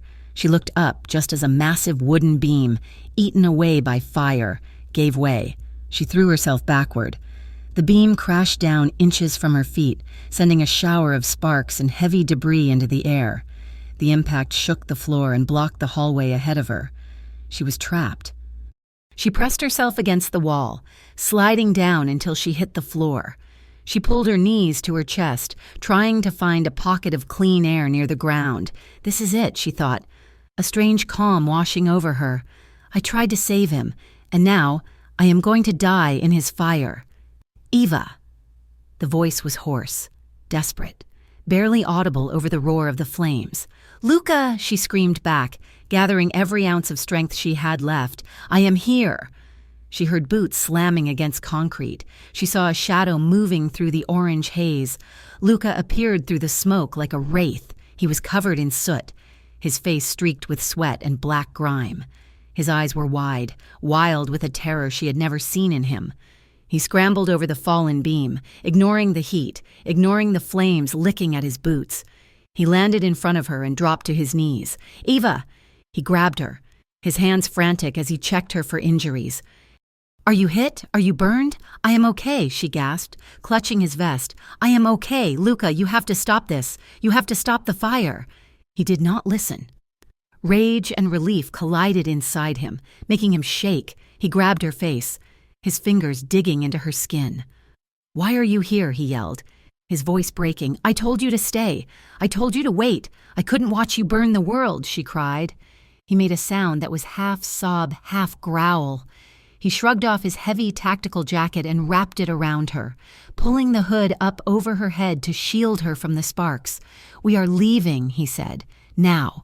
He hauled her to her feet. He wrapped one arm around her waist, lifting her almost off the ground, and began to drag her back toward the exit. They burst out of the south exit into the alleyway. The heat outside was almost unbearable. The building next door was fully engulfed now, the flames reaching hundreds of feet into the air. The city's skyline looked like the rim of a volcano. Luca dragged her toward the perimeter wall, ducking behind a dumpster as a fuel tank exploded in the distance. He looked at the fire. He looked at the way it was spreading toward the residential zone. He looked at Eva, huddled in his jacket, her face black with soot, coughing the smoke from her lungs. He realized then that he had lost control. The chaos he thought he could master had grown too big. If he let this continue, thousands would die. Eva would live with that guilt forever. It would kill her spirit just as surely as a bullet. He had to end it. He pulled his encrypted phone from his pocket. His hand did not shake. "What are you doing?" Eva asked, wiping her eyes. Luca looked at her. His eyes were sad, but they were clear. "I am saving you," he said. He dialed a number. "This is Agent Miller's secure line." A voice answered on the other end. "Who is this?" "This is Luca Moretti." He said. Eva gasped. She grabbed his arm. "Luca?" "No." "Listen to me," Luca said into the phone, his voice steady. "I am at the Riverside Hospital complex. The Kovac syndicate is inside. They have hostages in the basement level. The building is rigged with explosives on the structural columns. We know about the fire." "Moretti," the agent said. "We are sending units. You are not fast enough," Luca said. "Enter through the north loading dock. It is the only unrigged entrance. Kovac is on the 3rd floor. Go now, and you save the hostages." He hung up. He dropped the phone on the ground and crushed it under his boot. He had just given the federal government the location of his rival, but he had also placed himself at the scene of a domestic terror event. He had admitted to knowing the layout. He had signed the death warrant for his empire. "Why?" Eva whispered, staring at him. "Because you were right," Luca said. "I cannot save you by being the monster." Police sirens were converging on the area now. Helicopters circled overhead, their searchlights cutting through the smoke. Luca grabbed Eva's hand. "Run!" He led her down a narrow side alley, away from the main police line. A nondescript sedan was waiting there, idling. One of Luca's oldest friends, a man named Sal, was behind the wheel. Luca opened the back door. He reached into his vest pocket and pulled out a thick envelope. He shoved it into Eva's hands. "Get in," he ordered. Eva resisted. "No, you are coming with me." Luca shook his head. He looked back toward the approaching lights of the federal agents. "They need a villain. Eva, if I run, they will keep hunting. They will tear the city apart looking for me, and they will find you." He pushed the hair back from her forehead. I end it here. No." Eva grabbed his shirt, her fingers tangling in the fabric. "I am not leaving you. I love you." Luca froze. It was the first time she had said it. He leaned down and kissed her. It was hard, desperate, pouring everything he couldn't say into that final contact. He kissed her like he was trying to breathe his life into her lungs. "I love you," he whispered against her lips. He pulled back. He looked at Sal. "Get her out, Sal. New IDs, the safe house on the coast, go." Sal nodded, his face grim. "I promise." "Boss." Luca pushed Eva into the car and slammed the door. "Luca!" Eva screamed, pounding on the glass. The car peeled away, tires screeching. Eva turned in the seat, looking out the back window. She saw Luca Moretti standing alone in the alleyway. The smoke swirled around him like a cloak. In the distance, she saw figures in body armor moving toward him, weapons raised. Luca did not raise his gun. He raised his hands, not in surrender to them, but in acceptance of the cost. He stood tall, the king of ashes, watching the taillights of the car fade into the darkness. He had burned his city. He had lost his crown, but he had saved her. Epilogue. 6 months later, the ocean air smelled of salt and pine, a sharp contrast to the memory of smoke that still lingered in Eva's nightmares. The town was small, perched on the edge of the rocky coastline in Maine. It was a place where people minded their own business and paid in cash. Eva, now calling herself Sarah, wiped the flour from her hands. She worked in a small bakery near the pier, waking up before dawn to knead dough. The rhythm of it was soothing. It was simple. It was safe.